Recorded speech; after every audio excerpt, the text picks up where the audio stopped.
여러분 대단히 반갑습니다. 방금 소개받은 국립경주박물관장 최선주입니다. 이렇게 오랜 역사를 가진 신라문화 동인의 또 시민강자로서 700회를 맞이한 것을 먼저 축하드립니다.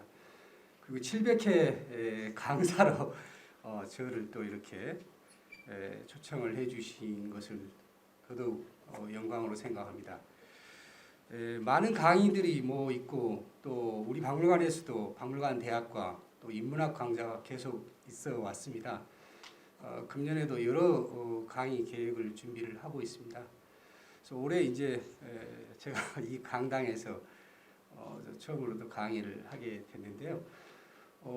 여러 지금까지 해온 역사가 있는데 저는 오늘 이제 석조 대불에 대해서 석조 불상 그런데 왜 석조 큰 대를 써서 대불이라고 했을까라는 의문을 갖고 계신 분들이 있을 건데 대불이라고 이야기하면은 장육상 이상의 불상을 흔히 큰 불처, 거불, 대불 이렇게 이야기를 합니다. 장육상은 480cm 이상, 그러니까 약 5m 크기에 이르는 것을 이제 통상 이제 크다 그런 뜻으로 이제 대불이다 이렇게 표현을 하는데 제가 여러분들을 이제 좀 이해를 하기 쉽게 처음부터 그러면 고려 시대에 들어와서 큰 불상을 만들기 시작했을까 여러 의문점을 가지고 있고 고려 시대 때 사람들이 살기 시작하기 전에 그 단계에는 통일신라가 있었고 통일신라 이전에는 삼국이 있었는데 바로 불교가 들어오기 시작할 때는 그러면 어떤 불상을 만들었는가?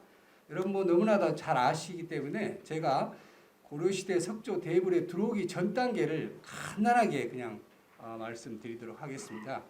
오늘 살펴볼 불상들은 다 크다. 다 큰데 큰 불상 중에서도 주로 돌로 만든 이 거대한 불상들을 중심으로 이야기를 하겠습니다. 그래서 관촉사 아까 제일 첫 장에서 보여줬던 관촉사 불상에서부터 시작해서 전국의 여러 특히 이제 충청 경기 일대에 커다란 이런 석불들이 조성이 됐는데 고려시대에 왜 그쪽 지역에 특히 많이 조성되었는지 그리고 언제부터 이런 거대한 불상들을 우리가 조성하게 됐는지 살펴보도록 하겠습니다. 마스크를 쓰니까 좀 발음이 부정확하고 그럴 것 같은데 좀 이해해 주시기 바랍니다. 불교가 372년에 한반도에 들어왔을 때 불상을 어떻게 만들었을까 잘 모릅니다. 불상과 경문을 가지고 순돌한 사람이 가져왔다라고 이야기를 하는데 생김새가 어떻게 생겼는지는 몰라요. 모르는데 1959년에 뚝섬에서 가장 먼저 이 왼쪽 불상이 1959년에 한강 뚝섬에 출토됐는데 우리나라 불상, 지금까지 남아있는 불상에서는 가장 오래된 불상으로 이렇게 이야기를 하고 있습니다. 오른쪽의 불상이 이제 건무 4년 북위 후조 불상인데 338년의 명문을 갖고 있는 불상입니다. 그래서 오른쪽 중국 불상과 비교했을 때 왼쪽에 있는 우리나라에 출토된 불상이 이렇게 좌우 대칭형으로 통견의 옷을 입고 좌우 대칭으로 되어 있고 앞에 방형 사각형 대자위에 사자 2마리가 이렇게 포효하면서 나가는 이런 모습을 보이는 것이 바로 이제 초기 불상의 특징이라고 이야기할 수가 있습니다. 이런 불상들을 이제 그러니까 불교가 372년에 들어왔는데 약 한 120~30년이 지나야만이 우리나라 불상을 처음 대면할 수 있다 이렇게 이야기를 할 수가 있습니다.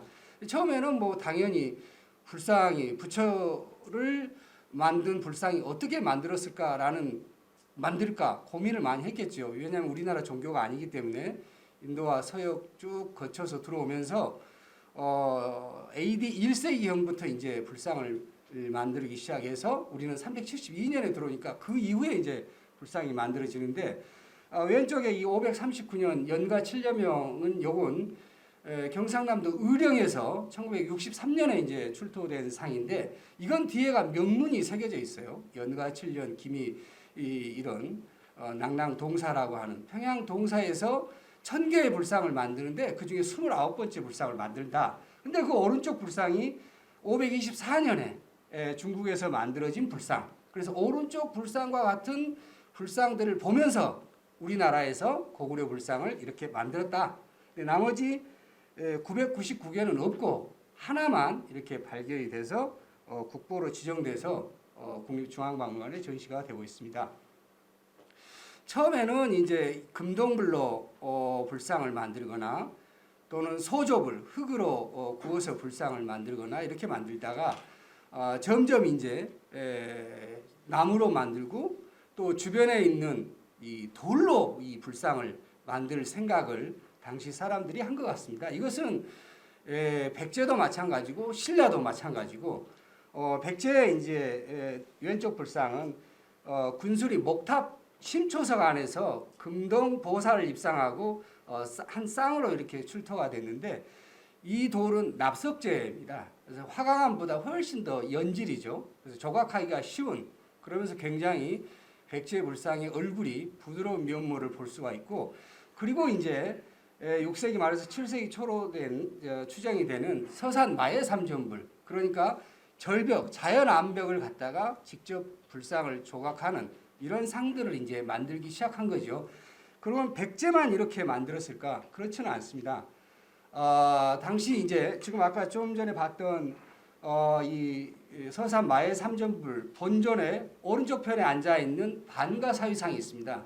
근데 이런 반가 사위상이 통일 전에 6세기에서 7세기에 약 100년간에 걸쳐서 만들어진데 요즘 그 중앙박물관의 이 전시가 독립방을 사위의 방을 만들어 가지고 많은 매스컴을 집중을 받고 있는 그런 상이기도 합니다. 다만 이 상이 신라에서 만들었을까, 백제에서 만들었을까, 고구려에서 만들었을까 논란이 아주 많습니다. 대체적으로 이제 오른쪽에 있는 국보 83호는 처음에는 백제에서 만들었을 것이다라고 하지만 지금은 이제 신라일 가능성이 아주 큰 걸로 그렇지만 아직까지도 삼국시대라고 하고 있습니다. 그것은 그만큼 정확하게 모른다 이런 이야기 여러 설들이 있습니다. 그래서 오늘 이 반가 사회상까지 자세하게 이야기할 수는 없고 다만 이제 신라에서도 이렇게 장창곡에서 출토된 미륵 삼전불 같이 석조 불상을 만들기 시작을 하지만 이제 굉장히 하나의 이제 그냥 처음에 불상을 만들 때는 단순한 모방에서부터 시작을 하죠. 모방에서부터 불교에 대한 불상에 대한 충분한 이해가 없기 때문에 일단 보고 베끼는 거에 전전긍긍했다면 점차 이제 소화를 하기 시작해서 자기화시키는 것들. 그래서 이것은 그냥 장인 한 사람이 만드는 것이 아니라 그 시대적인 정신과 또 불교에 대한 교리에 대한 이해 또 그것을 감동할 수 있는 여러 사람들이 있기 때문에 이런 불상들이 만들어지는 거지 장인 혼자서 그냥 알아서 만들고 종교적인 조각은 종교 미술이라 하는 것은 절대로 독창성을 중요시는 합니다만은 그 시대의 흐름이 있습니다. 그것을 이제 우리가 이야기하는 시대적인 미각, 시대적인 양식 이렇게 이제 표현을 하는데 바로 그런 상들이 통일 초가 되면 이렇게 감산사, 이 경주죠. 감산사에서 719년에 김지성이라고 하는 사람이 아버지를 위해서 돌아가신 아버지를 위해서 왼쪽에 아미타 열애상을 만들고 돌아가신 어머니를 위해서 오른쪽에 미륵보살 입상을 만듭니다. 사제를 털어서. 근데 이 사람은 김지성이라는 사람은 오늘날 그 행안부 차관 정도 출신이었어요.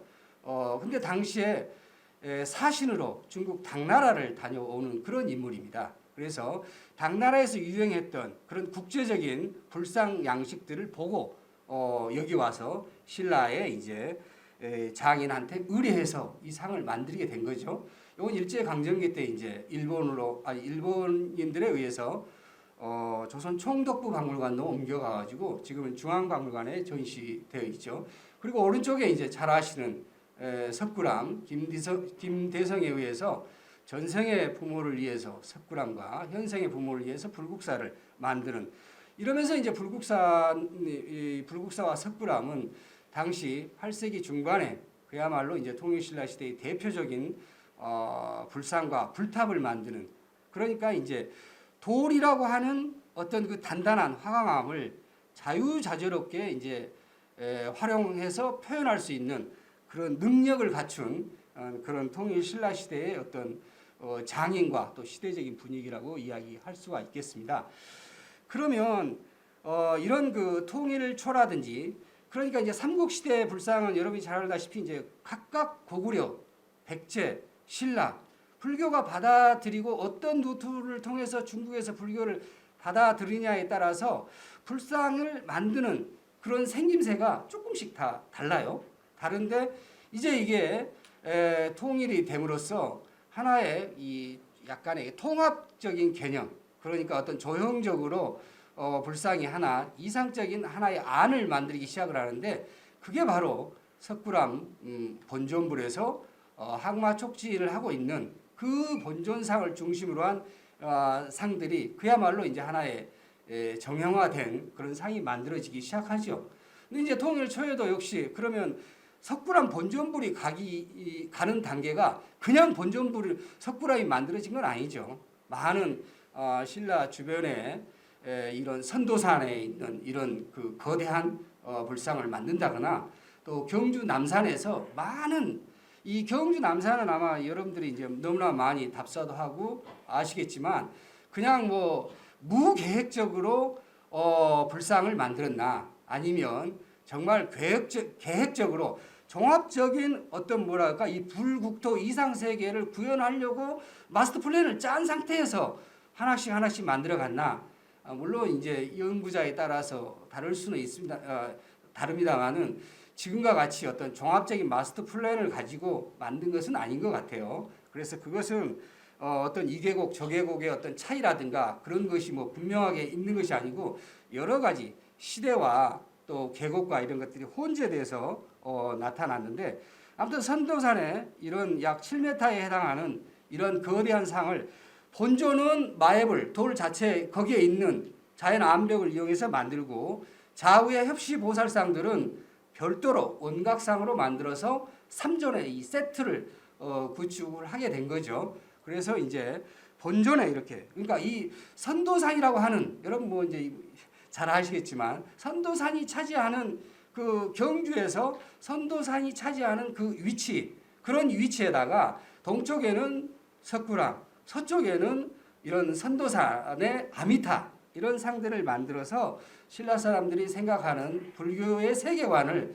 이렇게 표현한 것이 아닌가 이렇게 생각하고, 경주 저쪽에 떨어지면 또 건천, 제가 어제 이제 여기를 한번 가봤는데 정말 여기에는 이제 이 디귿자 형태로 이 바위들, 어떻게 바위가 또 이렇게 전혀 인공적으로 뭐 옮겨다 놓은 것은 아니죠. 거기에 있는 바위에 이건 김유신의 이 설화하고도 이제 연관이 되는 그런 단석산인데, 여기에다가 디귿자 형태의 약 10구의 불상과 보살상, 방가상을 새기게 됐습니다. 그래서 전부 다 손을 한쪽으로 지금 가리키면서, 이게 이 오른쪽 편에가 저 방가상이 앉아 있는 저 오른쪽 편에가 누가 있냐면 본존불이 서 있습니다. 그 본존불을 향해서 그리고 이 밑에 방금 요 봤던, 다 가보셨겠지만 요 밑에 하단부에는 마치 예불을 드리러 가는 당시 신라의 인물들을, 뭔가 여기에 당시 뭐 화랑이라고도 표현을 하기도 합니다만은 그들이 머리에 뭔가를 착용을 하고 손에 들고 꽃가지와 이것들을 들고 지금 본존을 향해서 예불을 드리러 가는 그런 모습을 보여주고 있습니다. 거기에 이제 본존으로서 이런 거대한, 이건 여러분 잘 아시다시피 시무 여원인 두려움과 공포 또 모든 소원을 들어준다는 이런 시무 여원인을 표현하는데, 여기에서 이제 이게 한 8m 정도 되잖아요. 근데 여기에서 중요한 것은 이 명문이 새겨져 있어요. 명문이 거기에 명문이 약 400자가 새겨져 있는데, 그 중에 이제 미륵상을 한 구를 만들고 높이가 3장, 보살이 또 2구가 있는데, 이것은 미묘한 상상을 이렇게 보여준다라는 그런 명문을 다 읽을 수는 없습니다. 다 이제 이게 워낙 만멸이 심한 상태에서 이것만큼 이런 것만이라도 다행스러운 건데 왜 여기에다가 만들면서 미륵상이라고 하는 표현을 한 거예요. 사실 우리나라 이 삼국 통일 뭐 고려 조선에 이르기까지 불상 중에 불상 자체에다가 이 상이 뭐 미륵상이다, 이 상이 아미타상이다, 이 상이 석가상이다 이렇게 표현한 것이 명문 자체에 불상의 존명을 새긴 것이 많지 않습니다. 그리고 새긴 것이 또 지금의 어떤 그런 불교 사상과 딱 또 들어맞지도 않아요. 그리고 이제 그냥 정말 막연히 이 상을 만드니 돌아가신 우리 스승님과 돌아가신 부모님이 극락왕생하기를 바란다든지 또 미륵을 만나기를 원한다든지 이렇게 이제 표현이 되어 있는데 아무튼 이런 거대한 상을 만들면서 미륵상이라고 이렇게 표현을 했다. 그래서 미륵은 이제 미래의 부처잖아요. 과거, 현재, 미래의 부처가 있을 때 미륵불은 미래의 부처인데 56억 7천만 년 이후에 도솔천궁에서 내려와서 삼해설법을 이제 해서 중생을 구제한다. 그런 뜻인데 미륵은 이게 이제 조선시대로 가고 19세기까지 20세기까지 되면 무슨 일이 벌어지냐면 온통 야외에 있는 법당이 있지 않고 야외에 나가 있는 돌상들은 돌로 만들어진 부처들은 모조리 다 그냥 미륵으로 이렇게 그냥 관념적으로 일반적으로 그냥 동네에서 저 상 무슨 상 그러면 미륵상입니다 이렇게 이야기할 정도로 대체적으로 그냥 미륵으로 그러나 그렇기 때문에 미륵이 정확하게 어떤 그 형태를 띠고 있는지 표현 양식에 있어서 손의 모습이라든지 근데 대체적으로 미륵은 이제 앉은 자세가 좀 이따 나오겠습니다만 의자에 걸터 앉은 의자상 또 서로 이렇게 교차해서 하는 교각상 이런 상들이 이제 미륵상이지만 이런 어찌됐든 이 명문 자체가 굉장히 커다란 상에 미륵상이라고 써놨다는 것 자체가 중요하고 또 거기에 이런 반가상이 새겨져 있습니다. 한 다리를 걸쳐 앉고 뺨에 손을 대는 사유하고 있는 상인데 이건 서산 마해삼존불 오른쪽에 반가사유상과 신라 사람들이 생각한 반가사유상, 백제 사람들이 다른 금동 반가사유상은 움직일 수 있는 상이잖아요. 그래서 우리가 저게 백제에서 만들었다, 신라에서 만들었다 단정 지을 수가 없는 것은 이동이 가능한 겁니다. 그리고 국보 83호, 78호는 이게 최근에 들어온 것이 아니라 두 개 다 일제 강점기 때 들어온 거예요. 그렇기 때문에 그 출처가 정확하지가 않습니다. 그래서 이제 국적에 대한 논란이 되지만 아무튼 이 반가상, 마에 돌에 새겨져 있는 것은 그 암벽을 옮길 수가 없는 거니까 현재 있는 거니까 신라 사람이 만든 반가사유상, 백제 사람이 만든 반가사유상이 어떻게 이해를 하고 어떻게 조형적으로 표현을 했는가 이렇게 다를 수가 있는 거죠. 이건 우리 오세윤 작가가 촬영한 건데요. 경주 남산에는 이 박물관하고 아주 가깝죠. 이런 그 비교적 이런 시기에 불상부터 시작을 해서 여러분 잘 알고 있는 이런 칠불암에 항마 촉지 수인을 하는 이런 석가모니 수인을 하는 변화를 잘 볼 수 있는 이런 칠불암이라든지 또 그 위에 이제 그야말로 신선함에 앉아서 이게 정말 사진 좋죠. 안장원 선생님이 촬영한 건데요. 이게 마치 그냥 바다 위에 떠 있는 것 같은 그런 부처의 세계를 이렇게 표현하는 거고, 그 다음에 이제 남산에 많은 상들이 만들어지고 아직 일어나지 못한 11꼴의 부처도 있습니다만은 이런 그 거대한 그 바위에 작은 상에서부터 큰 상에 이르기까지 7m에 이르는 이런 상선함, 대체적으로 이런 상들은 바위에다 새길 때는 마해부림은 대체적으로 이렇습니다. 얼굴은 굉장히 이제 그 조각 부조의 깊이가 크고 그 다음에 밑으로 가면 굉장히 선각으로 표현을 해서 입체적으로 표현한 것은 상체 중심, 얼굴은 강하게 표현을 하고 밑으로 갈수록 선각으로 표현을 해서 부처를 조성하게 되는데 이런 모습을 우리가 볼 수가 있습니다. 그리고 이제 약숙의 마의 대불 약 8.6m 그 금호에서 내려오다 보면 다 가보셨겠지만 여기에 이제 아쉽게도 이 상반신까지만 남아 있고 어깨 위로 별도로 이제 머리를 만들어서 얼굴과 이 머리 전체를 만들어서 이 위에다가 조성했을 건데 현재는 어느 시기에 목이 떨어져서 밑으로 떨어졌는지 알 수는 없겠지만 아마도 멀리 가지는 않았을 거예요. 그 밑에 떨어져서 어디에 매몰돼 있고 다리는 찾아서 다리와 목 부분 일부분은 찾아서 이제 하고 있지만 뭐 일제 강점기 때도 일본인들이 거기 올라가서 이런 기념 촬영한 것도 사진도 있습니다만은 그러나 그 밑에 이 신체를 불상을 표현할 때 이 밑에 옷 주름은 굉장히 이렇게 이 천이가 바람에 날리는 것 같이 이렇게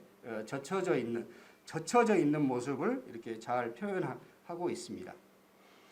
제가 이게 8.6m인데 실제로 이 머리는 약 한 3m 이상은 이 전체적인 비례로 봤을 때는 약 3m 이상의 이 머리가 올라가 있지 않을까. 그리고 거기에는 분명히 어떤 비를 피할 수 있는 것도 되어 있을 것이다. 대개 이제 석굴로 또는 마애불 위에 고려시대는 가구 형식을 만들어서 나무로 이렇게 적어도 머리는 비를 맞지 않은 여러 가지 이제 시설들을 하는 것이 확인되고 있습니다.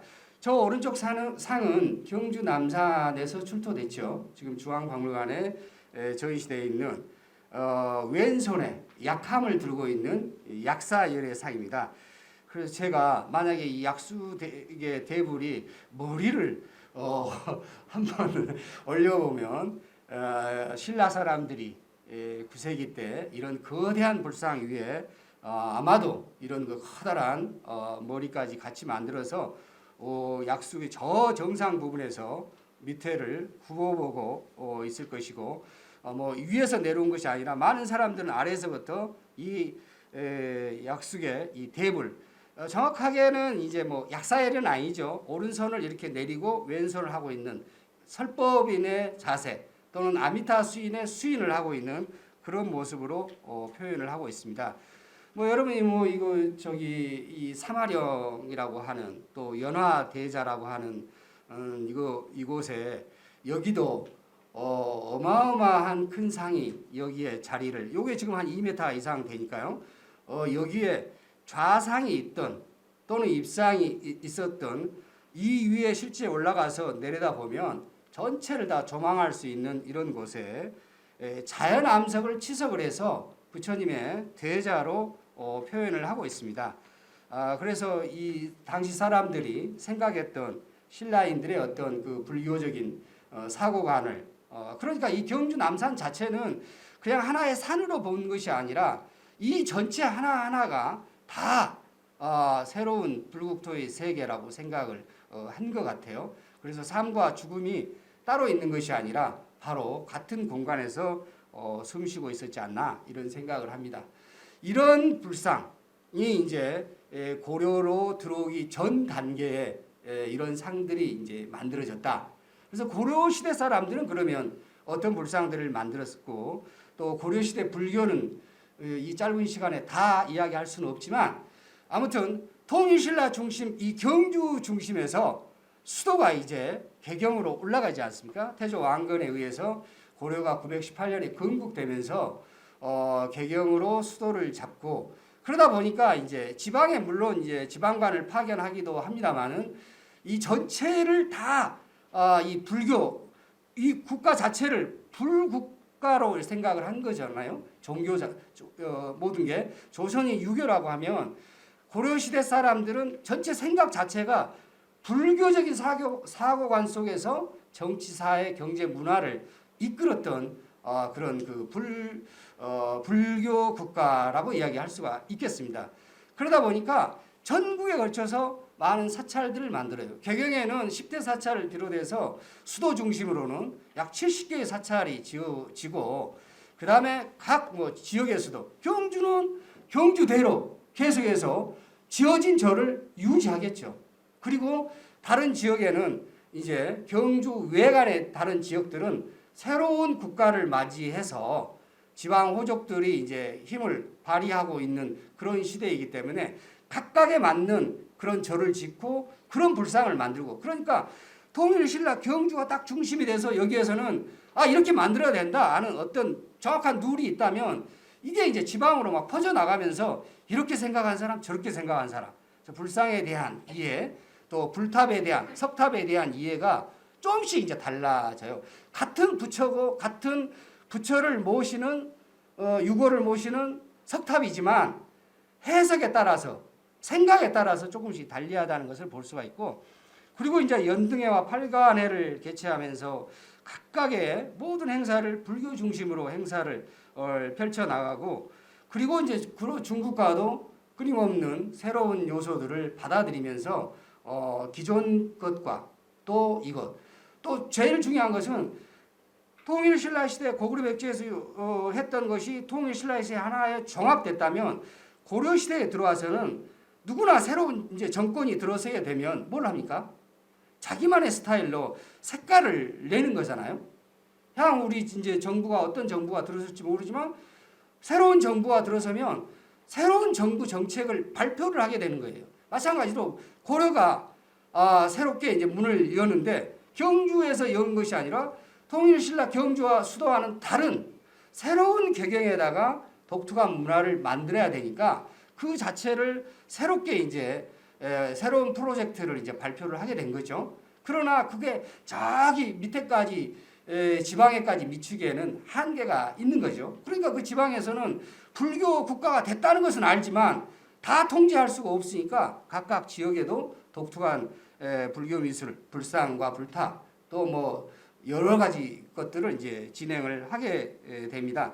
대체적으로 고려 시대의 그 미술은 뭐 삼시기 구분도 합니다만은 1170년 무신난을 기준으로 해서 고려 전기와 고려 후기로 이렇게 나누기도 합니다. 근데 고려 시대 이 태조 왕건이 개경에 고려를 건설할 때는 10세기 말 11세기에는 우리 주변에 고려를 둘러싼 주변에 엄청나게 많은 그 중국의 이 5대 10 국가가 들어섰다 망했다 들어섰다 망했다 그래요. 그냥 쭉 간 나라가 없이, 그리고 서로 적대적인 관계에 있다가 또 고려와 또 친밀한 관계에 있다가 아주 그냥 변화무쌍한 이 시대적인, 지금 뭐 우리도 지금 당장 마찬가지로 현재도 우리가 미국하고 가까워졌다가 또 이 중국이 가만두지 않으면 또 중국 눈치를 또 보고, 이렇게 지금은 이제 이 권역이 훨씬 전 세계를 상대로 한다면 당시에 이제 우리가 가장 밀접한 것은 중국과 일본, 요 이제 삼국 속에서 일본은 뭐 그렇게 우리가 신경 뭐 외국만 안 쳐들어오면 신경 안 써도 되고, 중국과의 관계에 있어서는 신경을 많이 써야 되는 그런 속에서 계속해서 새로운 문물을 받아들이고 또 우리가 건네주기도 하고 이렇게 해왔습니다. 그러다 보니까 이 고려시대 사람들이 생각했을 때는 가장 이상적인 불상은 통일신라 시대 석굴암 본전불이라는 걸 누구나 다 알았어요. 누구나 다 알았는지는 모르겠어요. 근데 집에 이 지식인층들은 이렇게 잘 만들어진 불상이 있다는 것은 아는 것은 틀림없는 것 같아. 왜냐? 경기도 광주에 왕규라고 하는 태조 왕건의 장인은 바로 이런 경기도 광주 하사창동에다가 이런 거대한 280cm가 넘는, 그러니까 입상으로서 480cm는 장육상인데 좌상으로서 280cm는 장육상에 해당하는 거대한 상이에요. 거대한 상을 만들었어요. 근데 왼쪽에 있는 석굴암 본전불과 아주 비슷한, 그렇죠? 오른쪽 어깨를 이렇게 보여주는 편단 우견을 하고, 그 다음에 결과부자한 상태, 이 마치 부채살을 펴놓듯한 저런 옷주름이라든가 항마 촉지 수인, 이런 것들이 바로 석굴암 본전불과 비슷한 이런 상들을 만듭니다. 그런데 그런 상들을 만든과 동시에 마애불을 만들어요. 마애불을 만드는데 그냥 평지 낮은 데다가 마애불을 만든 것이 아니라 높은 산으로 올라갑니다. 높은 산 정상 부위로. 이건 북한산 정상에 이 승가사고, 오른쪽은 영암 월출봉에 있는, 월출산에 있는 천왕봉 밑에 있는 마애사인데 영암 것이 부처가 8.6m, 국일에 있는 승가사가 6m 크기인데 오른쪽 한번 팔 보세요. 항마 촉지 수인을 하고 있는 석굴암 본전불에서 봤던 이렇게 가볍게 오른손을 내려서 마귀를 항복시키고 증명했다는, 지신을 가리켰다는 이 항마 촉지 수인이 여기에 와서는 이렇게 힘있게 오른손을 꺾여서 고려처에, 흔히 이렇게 이야기합니다. 고려처에 힘있는 불상의 양식을 보여주고 있다, 이렇게 이야기하는데, 이 커다란 자연 암벽에 별도로 팔각형의 이 보계를 만들어서 끼워 넣었어요. 이건 부처님을 그냥 노천에 놓을 수는 없으니까, 노천에 있다 하더라도 최소한의 얼굴의 가림막은 해준 걸로, 그러면서 거기에 이제 장식을 하고 나머지 가구를 설치를 해서, 목조 가구를 설치를 해서 일정한 비바람은 피할 수 있는 이런 상을 만든 거죠. 그래서 상의 크기가 어느 정도 된다는 것은 여러분들 사진도 보시면 알고, 영암얼출산 이 상은 여기서 통화 25년 1007년 정민영 기화가 이 절터에서 이 마예불 부근에서 나왔습니다. 그래서 적어도 11세기 이전에는 이 불상이 만들어졌을 걸로. 근데 이것은 서해안 일대로 저기 부안 유도로 가는 그런 교통의 해안 교통의 어떤 중심지이기도 합니다. 그래서 반드시 관통해야 될 그런 곳이기도 합니다. 그래서 강진의 청자가 만들어지면, 해남 강진에서 청자가 만들어 개경으로 운반할 때 반드시 거쳐 가야 되는 그런 지역이기도 합니다. 그래서 그런 곳에다가 부처를 조성을 한 걸 볼 수가 있고, 법주사 마예의상은 이건 바로 이제 의자에 마치 연꽃에 털썩 주저앉아 있어요. 이걸 이제 의상이라고, 이제 의자에 앉아 있다, 의상, 설법인을 하고 있습니다. 마치 부처님이 이 중생들에게 설법을 하고 있는 이런 표현을 하고 있는데, 이런 자세는 우리 박물관에도 있죠. 사마령 장창곡에서 출토된 이건 설법인을 하는데도 약간 이제 떨어져 있는 표현을 하고 있지만 의자에 걸터 앉아 있는 이런 상을 만들었습니다. 이것은 법주사에 거기에 올라가다 보면 절벽에 이렇게 표현돼서 도솔 천국에 앉아 있는 부처를 이렇게 표현을 하고 있고, 이런 그 거대한 마예상은 북한 지역에도 있습니다. 묘길상 잘 알려진 내근강에 여기에 약 15m 된 이런 거대한 이런 상이 좌상으로 만들어져 새겨져 있습니다. 이런 상들은 전국에 걸쳐서 이제 만들어지는데, 이 통일신라 시대에 구주 오소경이 있었던 남원경이 있었던 그 남원 지역에도 고려 시대에 들어오면 통일과 고려 시대에 많은 상들이 만들어지는데, 특히 고려 시대에도 남원 지역에는 많은 불상들이 이렇게 만들어집니다. 근데 이제 각각 지역의 특성을, 또는 여기에는 중앙 장인보다는 지방의 장인들이 이제 활약을 하기 때문에 손에 대한 이해, 부처에 대한 이해가 조금씩 달랐어요. 그래서 어떻게 만들어야 된다는 것은 그런 내용은 인식을 하고 있었지만 그 표현의 기술이 충분하지 못했거나, 또는 지방 장인 최선을 다했는데 이렇게 표현했거나 약간 이제 차이가 있는 것은 알 수가 있습니다. 그리고 719년에 만들어진 오른쪽에 감산사 불상은, 아미타 열애상은 고려 초에 와서도 이렇게 지역에 따라서 통일 신라 시대 때 조성된 유명한 상들은 고려 시대에 와서도 전통을 계승하면서 아까 광주 하남의 철불이라든지 이런 상들 같이 지속적으로 만들어지고 있는 것을 알 수가 있습니다.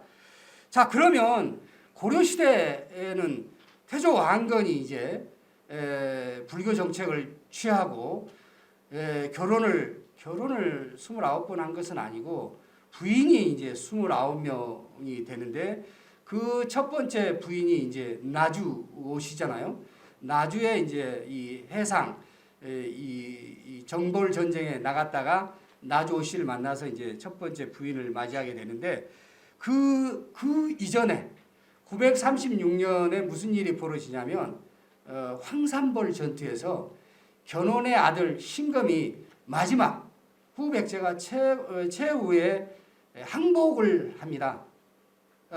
신금은 항복을 했지만 태조 왕건은 최후 마지막 격전지에서 전투를 승리를 이끌어서 고려를 세울 수 있는 그런 승전지에다가 사찰을 세우게 됩니다. 그게 바로 충청남도 연산 개태사가 되는데, 그러면서 그냥 사찰을 지은 것이 아니라 이 천호산에 사찰을 지으면서 본인이 태조 왕건이 친제 발원문을 짓고 화엄 낙성법회를 개최를 하게 되면서 그야말로 고려를 개창하는 그런 그래서 열개자 클태자 개태사라고 절 이름을 짓고 그 발원문을 쓰게 되고 발원법회를 하게 되는데, 여기에 936년에서 940년에 이 불상을 만들었습니다. 이런 삼존불을. 근데 지금까지 통일신라시대 때 봤던 불상하고는 좀 달라요. 본전불 보세요. UFC에서 나왔던 그 복싱하면은 막 이렇게 손이 막 이렇게 크잖아요. 이 운동하는 권투 선수들 보면 마치 이 본전불의 손은 보통의 어떤 부처의 소보다 훨씬 더 과장된 이런 표현을 하고 있고, 그 다음에 머리에 쓰고 있는 것도 어떤 보관의 개념이 아니라 마치 투구를 쓰고 있는 듯한 장수의 모습을 하고 있는 이런 표현을 고려를 열자마자 936년에서 940년에 4년간에 거쳐서 이 절을 짓기 시작하는데, 그가 쓴 태조 왕건이 쓴 친제 발원문에 위로 부처님의 흠에 의탁하고 하늘과 신령의 위험에 의지하여 그동안 내가 죽어라 고생했다. 정말 고생을 했는데 그것이 바로 산신령님과 그 다음에 부처님이 이렇게 보고하사 내가 후백제를 물리치고 고려를 열게 된다. 이런 중요한 말을 남기고 절 이름을 개태사라고 하고, 그리고 나중에 뭐 여러분 잘 알다시피 훈요 28조에도 보면 전부 이제 불교적인 내용들이 절 함부로 짓지 말고 불교를 잘 따르고 이런 이야기들이 나오게 됩니다. 태조 왕건은 어떻게 생겼을까요? 태조 왕건의 이 벌거벗은 모습을 보면 이렇게 생겼습니다. 이건 태조 왕건의 무덤에서 발견된 상인데 이건 북한에 있는 거죠.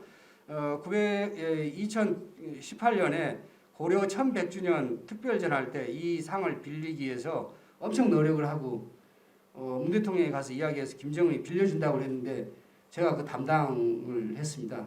근데 막판까지 이게 안 와가지고 해를 썼고, 이 태조 왕건의 스승인 해인사의 희랑조사상만 1100년 만에 나들이를 나가서 서울에서 기다리고 있다가 전시 끝나고 돌아왔던 그런 일화가 있습니다. 근데 이 개태사 이 삼존부를 보시면 여러분 이게 이제 그 일제 강점기 때 찍은 사진이에요. 근데 오른쪽에 보면 얼굴이 달라요. 저 오른쪽 보살 얼굴과 왼쪽 보살 지금 뭐 백회 호분을 발라서 약간 차이는 있습니다만은 요 상이 1988년에 발굴을 통해서 이 좌엽시 머리가 새로 나왔어요. 새로.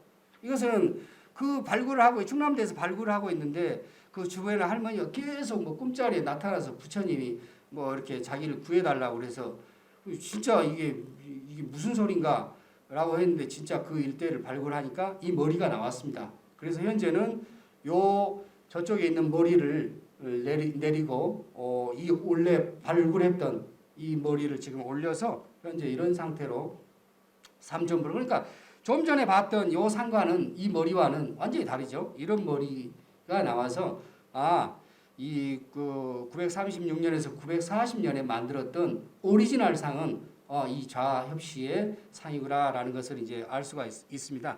개태사가 얼마나 큰 사찰인가. 당시 이건 철솥입니다. 솥.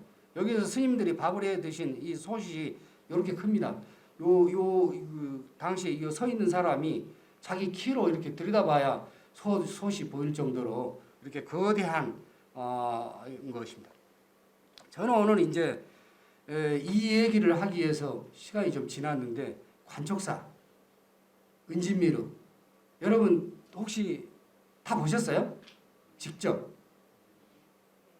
안 가보셨으면 꼭 한번 가보시면 좋을 것 같고 18m 크기입니다. 18m. 여기 오른쪽에 사람이 한 명 서 있죠. 저쪽에 서 있는데 저 발밑에서 이렇게 서 있네요. 전체 크기가 어느 정도 된지를 여러분들이 사람 키로 가지고 비례해서 구분을 생각을 하시면 될 것 같고, 이 관촉사 상 중에서 가장 좀 특별한 게 뭐예요? 여러분이 보셨을 때 다른 상과는 좀 보기 힘든 모습이 있죠. 머리에 이제 관을 썼다. 근데 관이 그냥 단순한 관이 아니라 마치 면류관, 임금이 쓴, 황제가 쓴 어떤 면류관의 형태를 쓰고 있습니다. 근데 이제 당시 고려 광종대에 중국에서부터 이런 구류관을 들여오는 그 기록들이 나오게 되는데, 이런 관을 쓰게 되고, 그러니까 이제 지금까지 불교 미술 불상을 연구한 사람들은 관촉사 보살상은 못생긴 고려시대의 대표적인 불상으로 2000년대 초까지만 하더라도 그렇게 얘기를 해왔습니다. 모든 것이 중심이 기준이 통일신라 시대 석굴암 본전부를 기준으로 해서 이거보다 잘생기면 잘생겼다, 이거보다 못생기면 무조건 못생겼다. 그런데 고려시대 사람들이 관촉사를 만든 사람은 못생긴 불상을 만들려고 이 상을 만들었겠어요? 그렇지는 않았을 것이다. 분명히 야에다가, 왜 하필 충청도 지역에다가 이 연산과 최후의 격전지인 연산과 논산은 아주 가깝습니다. 아주 가까운 지역, 그 논산 넓은 들에다가 왜 이 거대한 상을 만들면서 거기에다가 이런 멸관 형태의 관을 쓰게 만들었을까? 근데 사실은 여러분 저 오른쪽에는 경기도 광주에서 만든 상이고 왼쪽에는 충청남도 서산에서 만든 철불입니다. 크기가 비슷해요. 281cm나 251cm나 큰 차이는 없는 이런 거대한 철불로 이렇게 만들었는데, 한번 얼굴 보세요. 오른쪽의 철불은 석굴암 본전불의 얼굴을 닮았다면 왼쪽에 충청남도 서산에서 만든 불상은 전혀 다릅니다.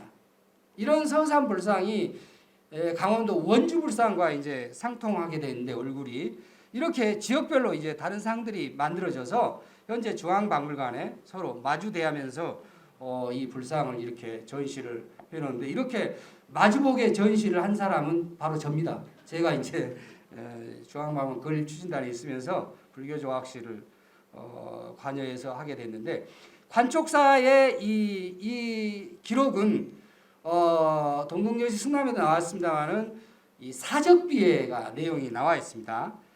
사적비에 고려 광종 19년에 이 반야산, 이 관촉사가 있는 산 이름이 반야산입니다. 반야산에서 동자 우는 소리가 들려서 신고를 해서 갔더니 동자 우는 소리가 들려서 거기에서 돌이 이렇게 솟아났다.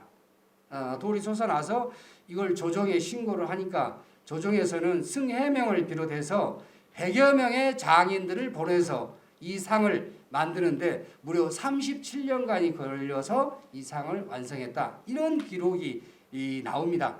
만약 경주에서 지금 불상을 만든다 그러면 윤만걸 명장을 초청해서 뭐 불상을 만들면 되겠죠. 근데 이제 그렇지 아니하고 충청도에서 불상을 발주를 하는데, 광종이 조정에서 100명을 승려 해명이라고 하는 장인을 보내고 밑에 100명을 따라 보내서 그 불상을 조성을 하게 됩니다.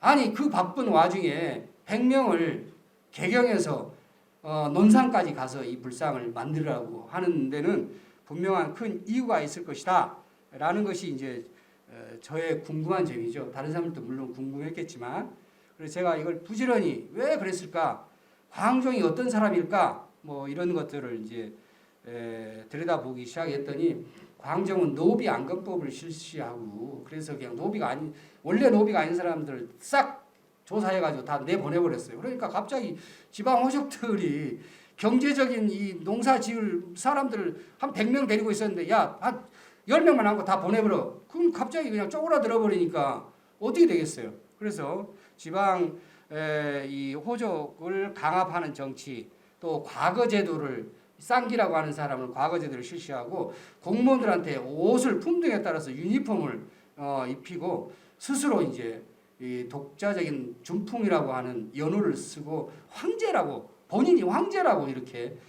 주장을 합니다. 이러면서 이제 이 불상이 마지막 격전지와 가까운 연산에 그 이후에 이제 마지막 전투는 이천에 1~2천 전투가 있었는데 후백자가 망하면서 쭉 밑으로 패퇴를 하게 됩니다. 근데 모인 직결지가 논산 지역에 직결을 하게 돼요. 그래서 그 지역은 끊임없이 이 멸공 정신이 아니라 무슨 정신이 이제 싸운 이 전투 정신이 남아 있어요. 그래서 그런 것들을 다 뭔가 무마하려고 하는, 통제하려고 하는 그런 것이 있었을 거예요. 그래서 그런 것은 바로 그냥 불상을 조성한 걸 수는 없어요. 뭔가 여기에는 황제와 같은 멸류관을 쓰는 이런 상들이 이제 머리에 장식을 하게 될 건데, 그래서 지금 여기는 앞에가 철제 흔적이 있어요. 3개가. 근데 이것은 앞뒤 좌우에 다 있습니다. 그래서 실제로는 여기에 금으로 이렇게 에워싸게 되어 있는데 그것을 떼어갔다. 민비탈관 뭐 이렇게 말을 하기도 하고, 일제강점기 때 일본인들이 그물을 던져서 거기에 있는 삼전볼이 이마에 있었는데 그걸 떼어갔다. 그 이제 문인들이 써놓은 기록이 있습니다. 그리고 이것은 바로 이런 황제가 이 중국의 공연석굴에 보면 예불을 하러 가는 모습이 나오는데 이런 모습이 바로 이렇게 조성한 것이 아닌가. 도랑 229에도 황제 행렬도가 나오는데 이런 황제의 모습과 관촉사 머리의 장식은 일명 상통하다 이렇게 이야기를 할 수가 있고, 거기에 이제 관을 떼가 버리니까 금으로 된 이 큰 관이 떼져 버리니까 여기에 그 회색으로 회칠을 한 이런 흔적이 일제 강점기 때 찍어놓은 사진으로 알 수가 있습니다. 그러면 관촉사 불상은 머리에 그냥 장식을 했을까? 그렇지 않다.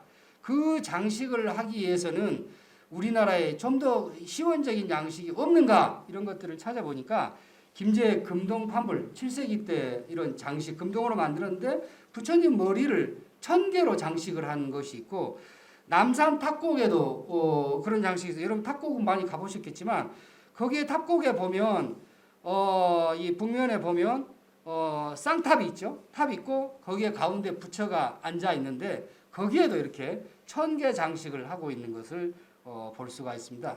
이런 1000개 장식들이 좀 더 발전을 해서 원각불로 오면서 이렇게 만들어졌는데, 관촉사 이전에 그러면 그런 머리 위에 야에 나온 불상 중에서 쓰고 있는 보관이나 보계를 쓴 상이 없는가?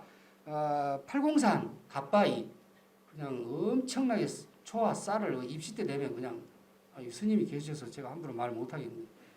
그냥 쌀을 밑에서 가지고 애써서 가면은 그래도 안 보는 데서 좀 쌀을 비워야 될 건데 위에다가 비우면 그냥 대롱을 타고 쌀이 다시 내려와 가지고 그걸 다시 받아서 또 다시 올리고 이렇게 하는데, 좀 안 보이게 하면 더 신비로울 건데 막 보이니까 아이고 내가 가지고 온 쌀이 다시 또 올라가네 내려가네 이런 생각이 들더라고요. 그러나 어찌됐든 이 아주 많은 사람들에게 잘 알려진 이런 영험이 있다고 하는 이 상의 머리 위에 이런 보계를 쓰게 되고, 관촉사 상 그 위를 제가 올라가 봤어요. 다리가 후들후들 하더라고요.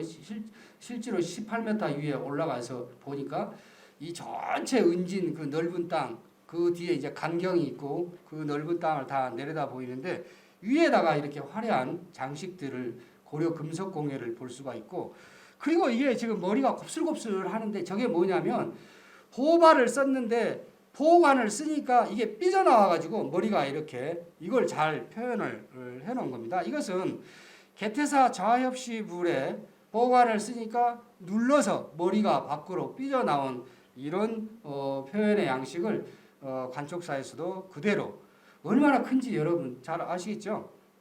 키 180cm 이상 된 사람이 이렇게 서면 얼굴 크기가 이 정도 큰 상이라는 것을 알 수가 있습니다. 이게 뭡니까? 백호예요, 백호. 백호가 31cm 약 크기인데 이 백호를 1959년에 수리를 했어요. 수리를 해서 거기에 나온 백호 마감재가 있어요.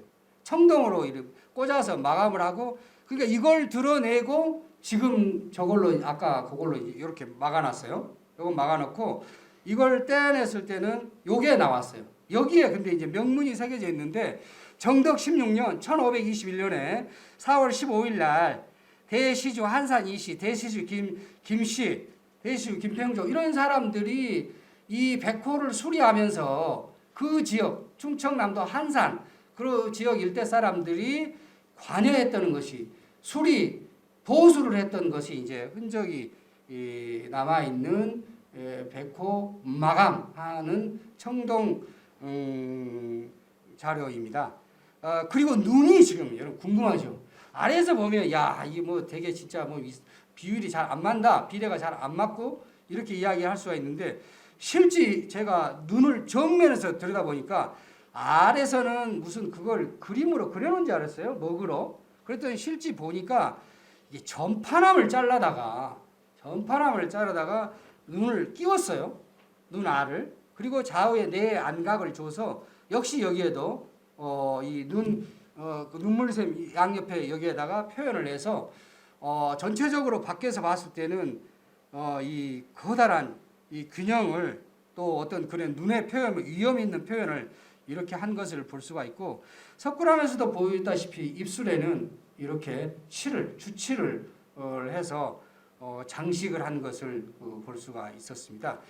또 기는 어떻습니까? 기는 굉장히 이게 이제 보살로 표현을 했기 때문에 여기에 이제 이렇게 보발이 쭉 내려오는데 기를 가로질러 가지고 3단 3열로 이렇게 아주 흘러내리는 것을 볼 수가 있습니다. 그리고 여기에는 뭔가 액세서리를 귀 사이에다가 끼울 수 있게끔 이런 장식이 되어 있고 그리고 이제 이 손의 모습에 가운데다가 긴 철제를 끼워져 있는데 연화 가지를 들고 있는 이런 손의 형태를 표현하고 있고 이 아래 부분 그 천이가 이렇게 바람에 마치 불어서 날리듯이 살짝 걷어 올려진 듯한 이런 표현은 아까 봤던 약수계 대불에서도 그 시원적인 양식을 볼 수가 있었는데 관촉사에 와서도 이렇게 볼 수가 있습니다. 그래서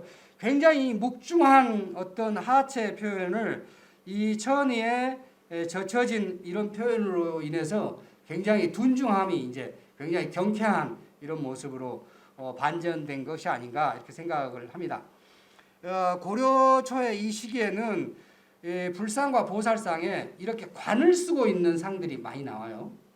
이건 금능에 있는 광덕동에 있는 석조보살상도 역시 이제 관을 쓰고 관대를 하고 있는 이런 모습에 손에 연화가지를 들고 있는 이런 상들이 고려 전반기 때 유행했던 그런 상인데 근데 이 관촉사 상을 누가 아까 이 해명이라고 하는 사람이 고려의 개경에 있는 장이인데 이 사람이 와서 조성을 했다 이렇게 사적비에 나와 있는데 그것이 진짜 그랬을까? 그 해명이라는 사람이 정말 조정에서 내려왔을까? 그리고 이제 여러 해명은 도무지 어떤 사람일까? 이런 생각들을 많이 하게 됐는데 원주 거돈사에서도 이제 이 해자가 같은 지혜 해자를 쓰진 않았습니다.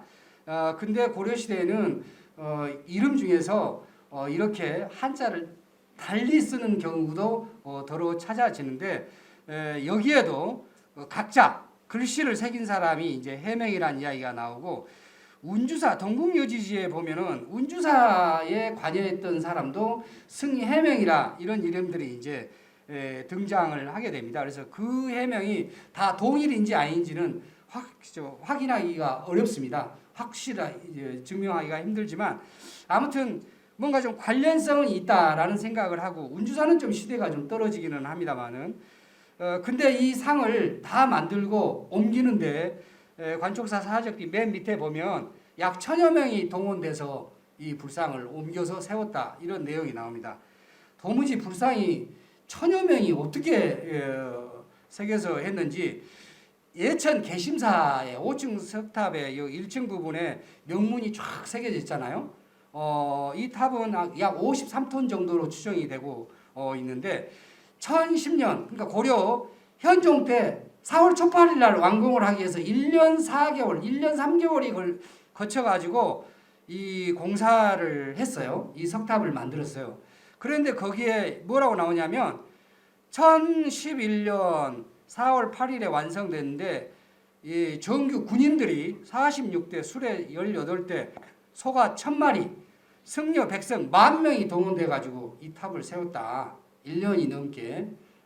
그랬을 때 관촉사의 이 불상은 약 377톤 정도 추정을 하고 있습니다. 그래서 그 커다란 불상 조성에 운반하는데도 1000여 명, 그럼 만들고 뭐 하는데 얼마나 그러니까 37년간이 걸렸다는 이야기가 그냥 허투루 쓴 이야기가 아니다라는 것을 알 수가 있는데 이 관촉사의 앞에는 석등과 그 다음에 석탑과 그 다음에 이제 예배석이 배례석이 있어요. 이 배례석 그 밑에 보면 앞부분에 이 안상문이 있는데 안상으로 장식되어 있는 마치 꽃이 이렇게 모아서 꽃잎처럼 이렇게 펼쳐져 있는 이런 안상 장식이 있는데 그래서 저는 이제 거돈사지에 가서 거돈사지의 이 원공국사 광종이 이 원공국사가 중국 유학을 간다고 하니까 광종이 이 잔치를 베풀어 줬거든요. 이 원공국사를 잘 갔다 오라고 송별회식을 개경으로 불러서 지금으로 말하면 이제 청와대에 불러가지고 잘 갔다 오라고 뭐 이렇게 그 잔치도 베풀어주고 노잣돈도 아마 보태줬을 거예요. 그리고 뭐라고 이야기하냐면 5월에서 중국 5월에서 천태교의 천태종 책을 막 불교 경전이 없어져 가지고 거기서 찾는데 당신이 이걸 좀 줘라. 그리고 만약에 거기에서 문답을 해서 말귀를 못 알아먹으면 주지 말고 다시 가져와라. 이런 내용이 나옵니다. 그래서 그 정도로 이 광종은 불교에 대한 이해와 어떤 이런 그 자존심 이런 것들이 있었던 그런 군주였는데 이 원공국사 그 사람이 이제 돌아와 가지고 여기에서 원주 거돈사에서 입적을 하게 됩니다. 돌아가시니까 여기에 이제 비석을 세워주는데 그때 이제 이 해명 스님이 각자를 했다 나오는데 그래서 관촉사 배례석과 밑에 건 관촉사 배례석이 있는 거고 위에는 탑에 붙어 있는 안상형 장식이 시대가 비슷한 시기에 어떻게 만들어졌는가라는 것들을 억지로 제가 찾아봤습니다. 그런데 이 거돈사의 원공국사 지종탑비가 1025년에 세워졌는데요. 여기에 가서 보면 이 탑이 있고 가운데 금당지가 있어요. 금당지가 있는데 그 금당지 한 가운데가 2m에 달하는 커다란 대자가 있습니다. 대자. 다 없어지고 깨지고 대자만 그냥 떨렁하니 가운데 남아있어요. 우리 황룡사 여기에 있는 것 같이. 그래서 요걸 이렇게 남아있어요. 다 깨져버렸어요. 지금 분명히 아마 연화문이 새겨져 있는 장식. 근데 여기에 엄청나게 큰 아마 장육상이 여기에가 있었을 거예요.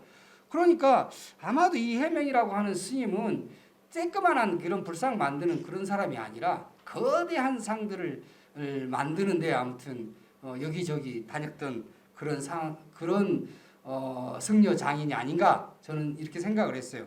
같은 10세기에 만들어진 이 금산사, 김제 금산사, 이 미륵신앙으로 아주 유명한 그 큰 금산사에도 여기에도 이제 아주 커다란 상이 안치했던 요 높이가 1.6m, 6, 7m예요. 이 대자 이 높이만 하더라도 그러면 이건 여러분 금동불 보면 이만큼 됐을 때 어떻게 되고 밑에 대자가 이 정도 크면 그 위에 있는 불상은 어느 정도 된다는 것을 이제 유추를 할 수가 있을 건데 이런 거대한 상들.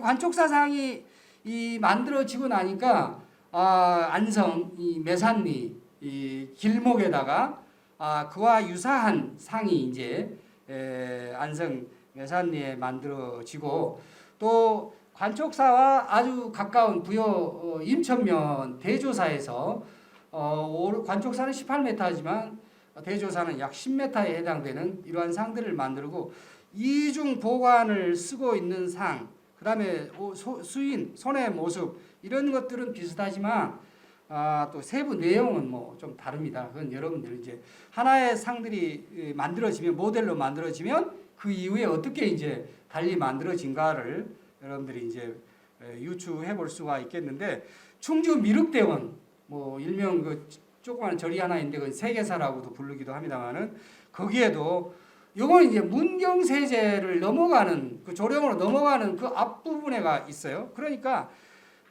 여러분 앞으로 이제 보시면 알겠지만 큰 불상이 있는 데는 주로 역이라든가 원, 산 정상 이런 부분. 역이나 원은 교통의 중심지이면서도 뭔가 그 문경세제를 넘어가려면 여기에서 1박을 하고 날이 밝기를 기다렸다가 그러니까 숙박업도 되고 그 다음에 이정표 구실도 하고 그 다음에 또 이제 이 불교 애불도 드리고 여러 가지 일들을 함께 할 수 있는 그런 곳이 바로 이제 고려시대 때 아주 많이 있었는데 바로 여기에 이제 미륵대원에 이런 커다란 상이 이건 석굴의 형태로 만들어졌어요. 석굴에 이제 석굴암도 뭐 인공 석굴이다시피 이것도 이제 인공 석굴로 가건물을 만들어서 했는데 위에는 다 없어지고 불상만 남아 있는데 이것도 이제 팔각형 보개를 썼어요.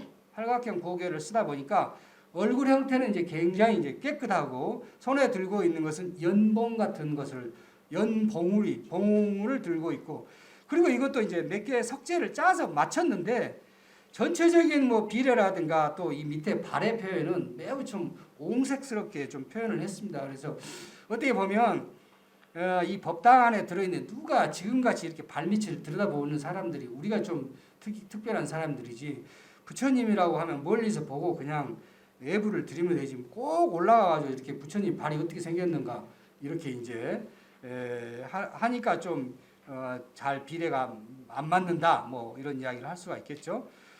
충주 지역에 광종의 그 외갓집이 이제 충주 유씨인데 외가인데 이 광종의 외가인 충주 지역에도 원평리에 이런 그 상들이 만들어진 것을 보고 이천 장호원에도 이런 원이 있는 곳에 이런 상들이 이 팔각형 보개를 쓴다거나 또는 육각형 보개를 쓰고 이런 상들이 만들어지고요. 가장 간단한 것은 원형이나 사각형으로 만들어진 이 당진 안국사지 이런 그 삼존불이 만들어지는 것이 이제 일반적인 쉽게 만들 수 있는 그런 상이라고 할 수가 있겠습니다. 뒷모습 뒤로 돌아가면 안 돼요. 우리는 항상 정면 위주로 불상을 만들었고 여러분 박물관에 와서 그 금동불들을 보면 벽부장에다 놓고 뒤를 안 보여주잖아요. 그건 다 이유가 있는 거예요. 뒤를 보면 여러분들이 실망하니까 그래요. 그래서 아주 잘 만들어진 상은 독립장에 넣어서 앞뒤를 다 볼 수 있게 하지만 굳이 벽부장에 넣어서 뒷면을 안 보여주는 건 이유가 있다 이렇게 생각을 하면 돼요. 그게 이제 우리 어떻게 보면은 한국 미술의 하나의 특징이기도 하지만 익산 고돌이 고돌이 그러니까 좀 이상하긴 하지만 지명 자체가 고돌입니다. 익산 왕궁에 있는 미륵사지 있고 좀 내려가면 왕궁리 탑이 있고 그 맞은편에 이제 익산 고돌이 고려시대 때 세워진 마치 이런 석수같이 서 있는데 좌우 동서로 이렇게 서로 마주보고 서 있는 상이 이렇게 이제 만들어지게 되고 고려시대 후기가 되면 이제 각 지방마다 지역적인 특색을 띠면서 이런 상들이 또 이제 이 손을 보세요. 제일 표현하기 힘든 것이 이제 불상을 조성하는 데는 손입니다. 이렇게 표현하기 어려울 때는 덮보 속에다가 감춰버리면 돼요.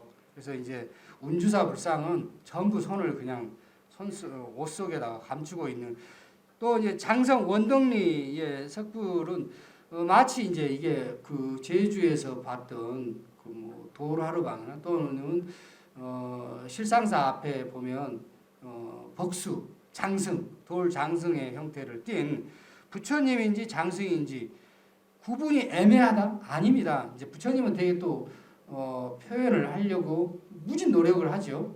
왜냐?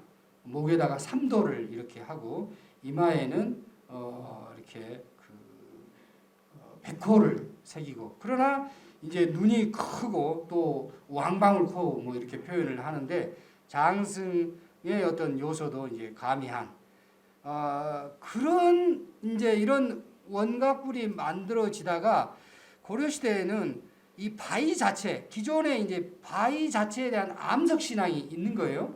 커다란 바위에 대한 어떤 신앙이 있었는데, 그런 바위를 믿는 그런 신앙에다가 불상 머리만 그냥 따로 만들어서, 이게 바로 이제 안동 이천동 제비원에 있는 이런 불상이 됩니다. 거기 보면 목에는 이제 염주 형태를 이렇게 한 것을 하고 있고, 커다란 백호. 근데 여기는 이 몸 전체까지는 자연 암석이지만 머리만 따로 이제 별도로 해서 만들고, 근데 이 머리는 이제 뭐 여기도 보면은 입술에 주치를 하고 있는 것들, 커다란 백호.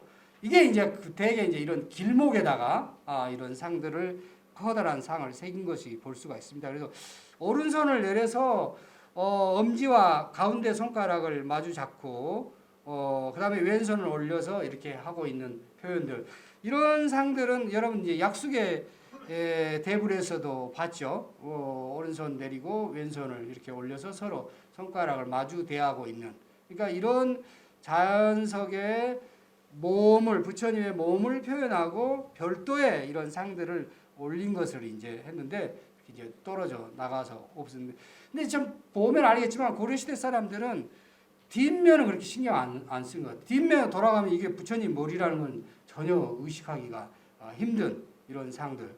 일제강점기 때 누가 또 거기 올라가가지고 얼마나 머리가 큰지를 그렇게 사진을 찍어가지고 우리한테 좀 잘 보여주고 있는데, 이런 상들은 경기도 파주 용미리에서도 17m에 달하는 커다란 자연 암석에, 여기는 쌍불을 만들었네요. 이불을 왼쪽에 여러분 보시기에 이제 오른쪽에는 합장을 하고 있는 거고, 또 왼쪽에는 연화 가지를 이렇게 들고 있는 모습을 표현을 하고 있는데, 손가락에 있는 표현이라든가 이런 것은 매우 옹색스럽게 이렇게 표현했지만, 그 바위 자체의 위가 푹 튀어나오고 아래가 들어가는 이런 부분은 마치 가슴같이 표현을 하면서 선각으로 이렇게 이제 표현을 하게 됐는데, 그 뒷모습을 돌아가 보면 진짜 또 이 돌 3개, 4개를 올려서 머리를 이렇게 만들고 있어요. 그러니까 이것도 마찬가지예요. 커다란 이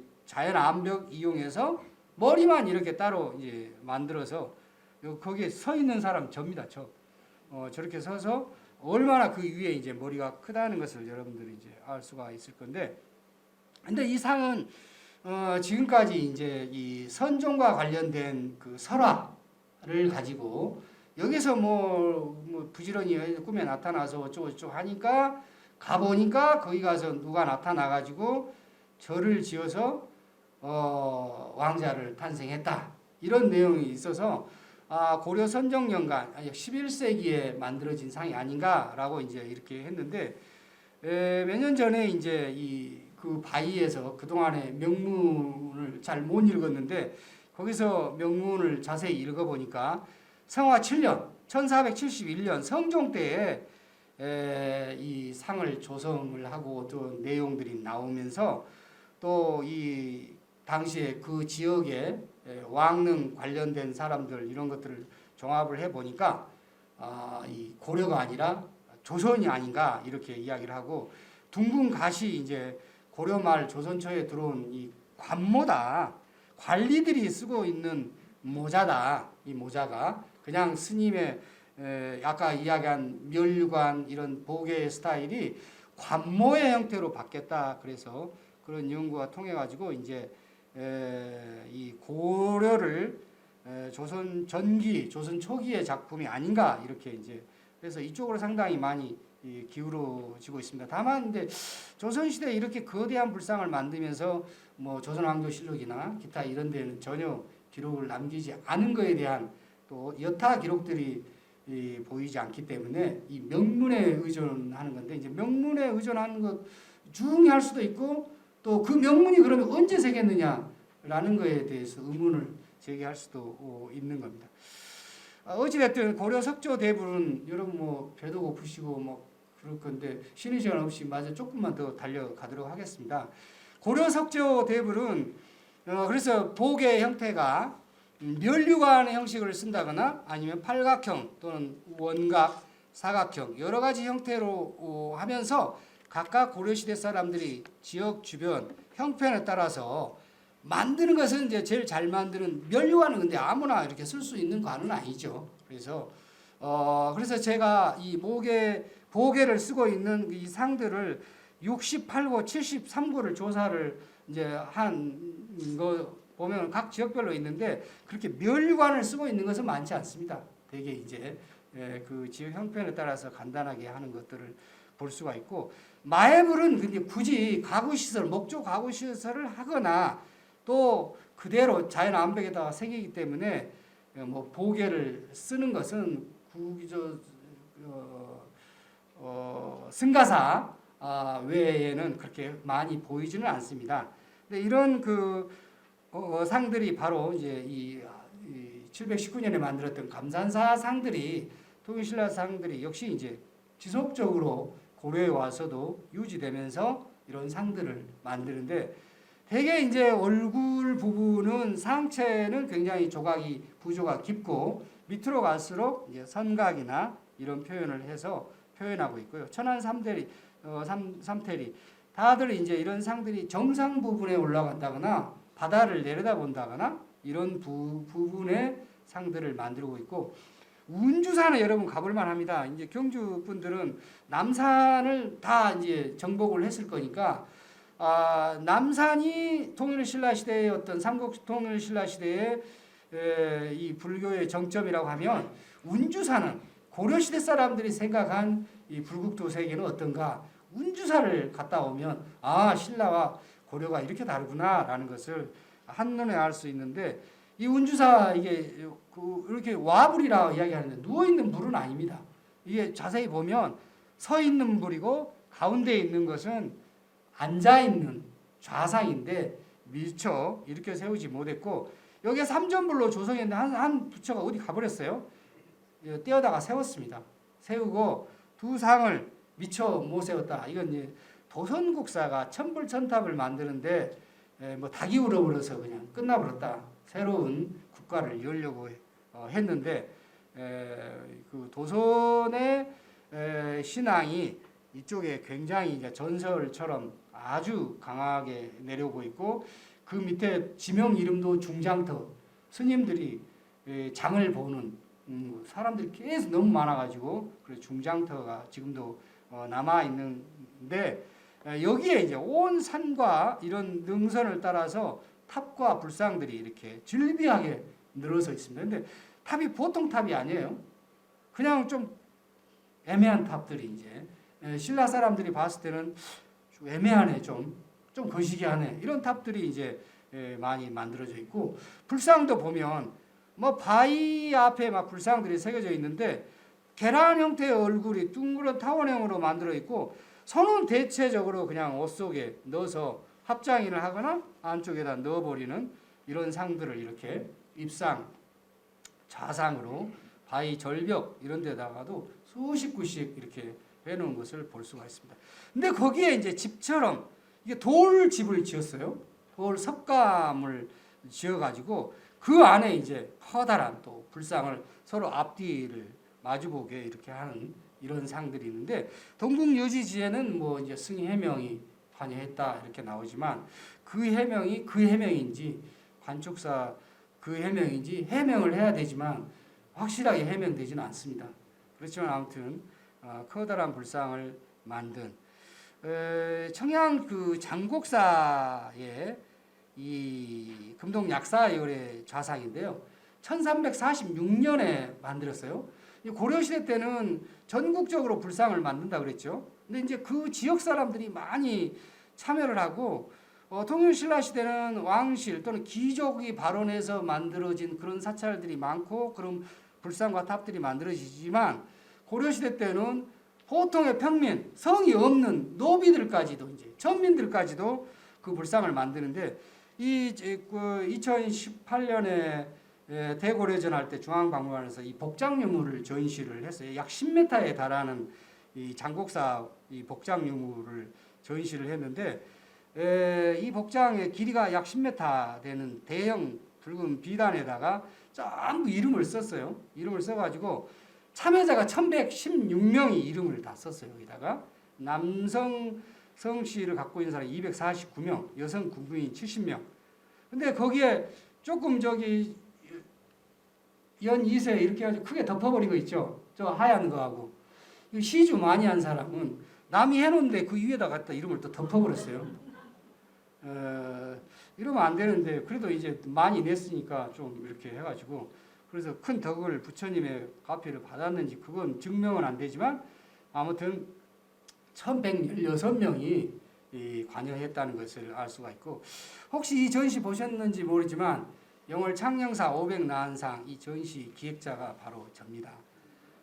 그래서 이 전시 대박을 터뜨려 가지고 지금 이제 그 호주 시드니의 파워하우스에서 지금 해외 전시를 하고 있는 중이고 내년에는 메트로폴리탄 뮤지엄에서 이제 전시를 준비를 하고 있는 영월 창녕사에서 500나한상이 316구가 64구를 제외한 나머지 전부 목이 잘린 상태로 이렇게 나와서 전시를 하게 됐습니다. 근데 거기에는 이런 고려시대 사람들은 그렇게 커다란 그런 상만 만드는 것이 아니라 지역에 따라서 이렇게 정말 아기자기한 수행하고 있는 개성이 강한 나이가 어린 이런 동자상의 형태를 하고 있는 바위띠에 숨어서 살짝 고개만 내미는 어떤 깨우침의 찰나를 상징하는 그런 거라면 왼쪽에 있는 상은 아주 그냥 나이가 연로하신 7, 80이 넘고 아주 인생의 굴곡이 가득한 주름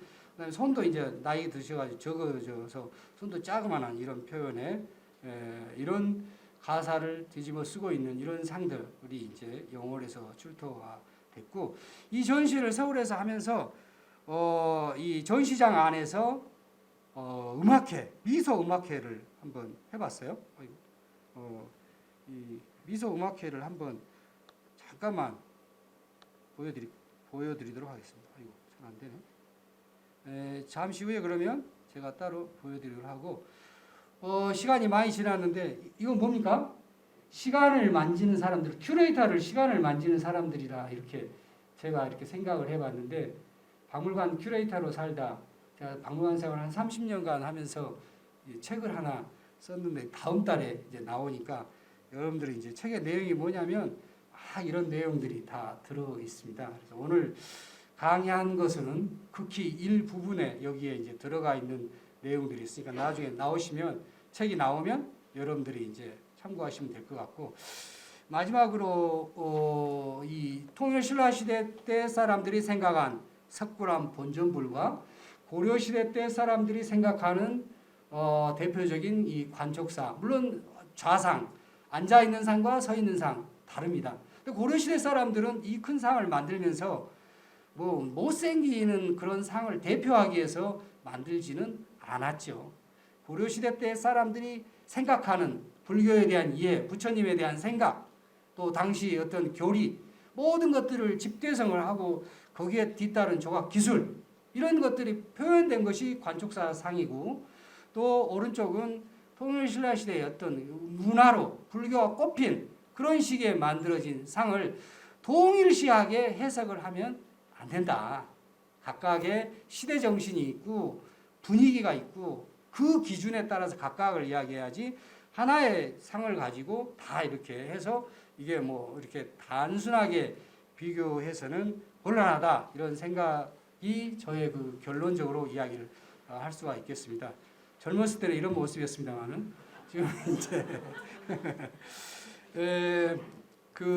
감사합니다. 오늘 밤 늦게 또 700회 그 강의를 저한테 이렇게 했는데 아마 경주에 여기 계신 분들은 너무나 많은 또 불교 미술에 대해서 잘 알고 계시고 또 남산과 또 우리 박물관에 많은 또 불상들을 봐 오셨기 때문에 여러분들이 그래서 제가 정말 고민이 많았습니다.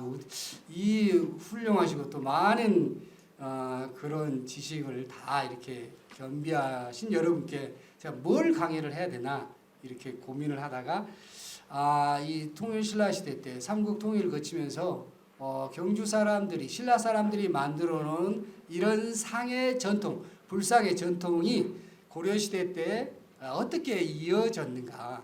항상 그 역사라고 하는 것은 단절되지 않고 그 이전의 시대를 어떻게 계승을 하고 새롭게 해석을 했는가. 이게 바로 이제 사실 역사를 우리가 연구하는 건데, 그래서 저는 하나의 그 불상, 그 중에서도 큰 불상을 중심으로 해서 여러분들에게 간단히 좀 그 짧은 시간이나마 말씀드렸습니다.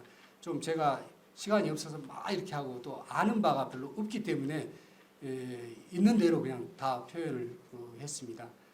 끝까지 경청해 주셔서 대단히 감사합니다. 네, 지금까지 고려시대 속조대벌에 대해 강의를 들었습니다. 경주에 있는 통일신라 시대 불상과 그리고 고려시대 불상을 비교하면서 살펴봤습니다. 통일신라 시대 불상은 사실적으로 표현을 한 것이 보이고요. 반면에 고려시대 불상은 대형화되면서 조각 기술이 퇴보된 듯 하지만, 그러나 그 고려 불상의 조성은 당시의 종교적, 사회적, 지역적의 시대 상황이 반영되면서 고려 시대만의 조형미가 드러나게 된 미술사적 의의를 강의를 통해서 우리가 들을 수가 있었습니다. 자, 이렇게 그 고려 시대 불상의 특징에 대해서 오늘 강의를 들으셨는데요. 혹시 궁금한 점이 있으시면 한두 분 질문을 받도록 하겠습니다. 예, 너무나 강의를 잘 해주셔서 모두 분들이 잠시만요.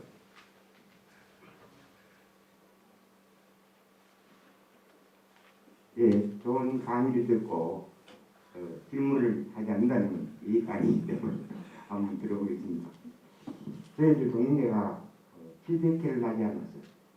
100회, 300, 500, 700 상당히 의미를 부여해서 다 모셨습니다. 그다음에 오늘 700회는 가장 뜻깊다고 보고, 제가 문화동인회가 추구하는 가장 고고학적인, 역사적인 불상 문화를 공부하기 위해서 매우 고맙게 생각합니다. 그리고 하나 묻고 싶은 것은, 고려시대 사람들이 가졌던 불교 신앙심과 신라시대 가졌던 신앙심을 얼굴 생긴 모습을 보고 달리 가져야 된다. 굉장히 귀중한 말입니다. 그런데 저는 그 얘기를 들으면서 우리 세계에 흩어져 있는 불화가 고려불화가 다 유명하다 듣는데, 그 고려불화를 전에 통일사에 전사하는 거 가봤습니다만 수월 관세음보살 산 것들은 어마어마하게 크면서도 작거나 크거나 하면 고려시대 불화는 그 생긴 얼굴이 굉장히 사실적이고 화려하고 부드럽고 근엄하고 신앙 종교심이 우러나는데, 오늘 받는 많은 고려불상들은 그야말로 생긴 모습이 아주 좀 못하더라. 좀 그런 상황입니다.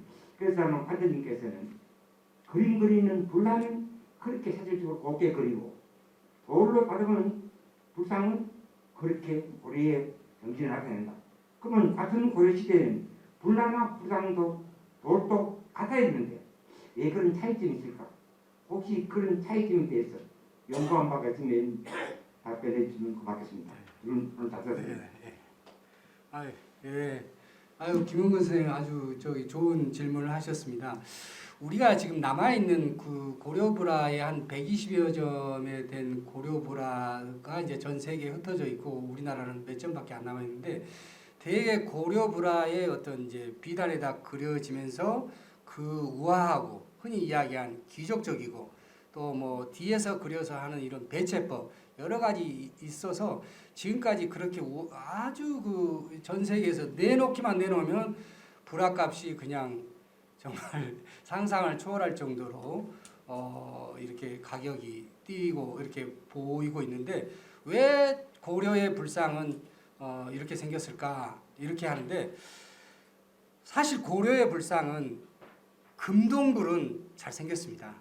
금동불은 잘 생기고, 고려 금동불과 고려 불화가 이 특히 아미타상은 아주 비슷합니다. 비슷한 사항도 많이 있습니다. 그러니까 거의 같은 모본을 보고 불화도 그리고 불상도 만들었고 이렇게 구분할 정도. 제가 오늘 그건 이제 대부를 이야기하다 보니까 주로 돌로 만든 불상을 이야기하다 보니까 오늘 비교를 못 해드렸는데 그런 상도 있습니다. 그리고 고려시대 불교 조각이 가장 그 문제는 고려의 수도인 개경의 불상이 충분히 남아있지 않다는 거예요.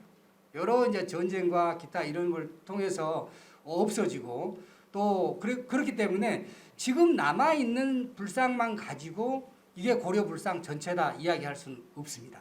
다만 제가 오늘 보여주는 것은 고려 불상 수도 중심 개경의 불상을 중심으로 봤다면 조금 이제 불화와 상당히 금방 고려는 역시 고려다운 단아하고 아담한 그런 얼굴이 있었구나 라는 것을 쉽게 이해가 갔을 건데 저는 전국에 흩어진 그리고 고려의 수도인 개경과 멀리 떨어져 있는 충청 경기 일대의 커다란 이런 석불. 근데 커다란 석불을 만든 장인과 금동불을 만든 장인은 또 다릅니다. 그 돌 자체가 갖는 이 화강암의 거친 이런 것도 있고 또 하나는 아까도 제가 저 중간중간 말씀드렸다시피 고려의 어떤 그 장인들은 지역적인 그 특색을 갖는 그래서 우리가 고려 불상을 연구할 때는 지역 유파별 특징이 있다라고 이야기를 합니다. 충청도 불상의 특징, 경기도 불상의 특징, 그 다음에 경주 외의 지역의 특징 이렇게 해서 여러 특징들을 고려 유파별 특징이라 이렇게 이야기를 하기도 합니다. 그리고 새로운 이제 13세기가 되면 원나라 티베트교가 충자 딸린 왕들이 사이가 되면서 새로 원나라에서 중심에서 믿고 있는 라마교 티베트교가 들어와서 화려한 불상들이 이제 막 장식을 하게 되는데 그런 불상이 만들어지기 때문에 제가 오늘 이야기한 것은 석조 불상은 각각 지역에 그리고 이제 석조를 다루는 사람들은 전체의 어떤 균형을 바란스를 좀 맞춰야 될 것 같아요. 그래서 그걸 하기가 상당히 아마 힘들 거예요.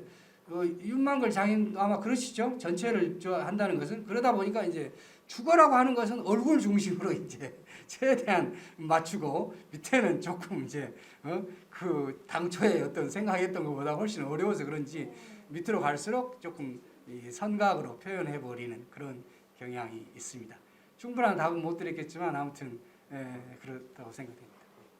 네, 꼭 다른 질문 있으시면 손 들어주시면 마이크 부탁드리겠습니다. 네. 질문이 없으시면 끝내겠습니다. 지금까지 강의를 해주신 최승규 선생님께 큰 박수 부탁드리겠습니다. 네, 신라문화 동인회는 천년의 고도의 신라의 역사를 박사를 통해 공부하고 이를 바르게 알리고 지키면서 새 문화의 창조의 길로 가보자 1956년에 고천 선생님 중심으로 창립이 되었습니다. 그동안 문화강좌와 전기답사 그리고 전주 어린이 강문학교 그리고 서울 향인예방 등 지금까지 67년 동안 이끌어온 문화단체입니다.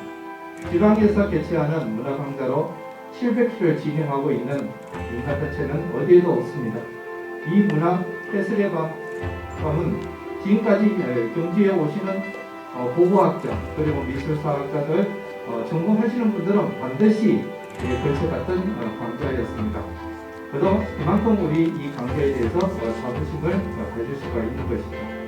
이렇게 전통을 이어갈 수 있었던 것은 많은 전공자분들과 본인의 회원 그리고 경주 시민들의 적극적인 참여가 있었기 때문에 가능했다고 보여집니다. 시민문화 강좌로 전통을 계속 이어갈 수 있도록 여러분의 적극적인 참여 부탁드리겠습니다. 다음 강좌에 뵙겠습니다. 오늘 고려시대 석조대입을 주제로 한 제700회 문화재 해설밤을 이제 마치도록 하겠습니다. 대단히 고맙습니다. 안녕히 돌아가십시오.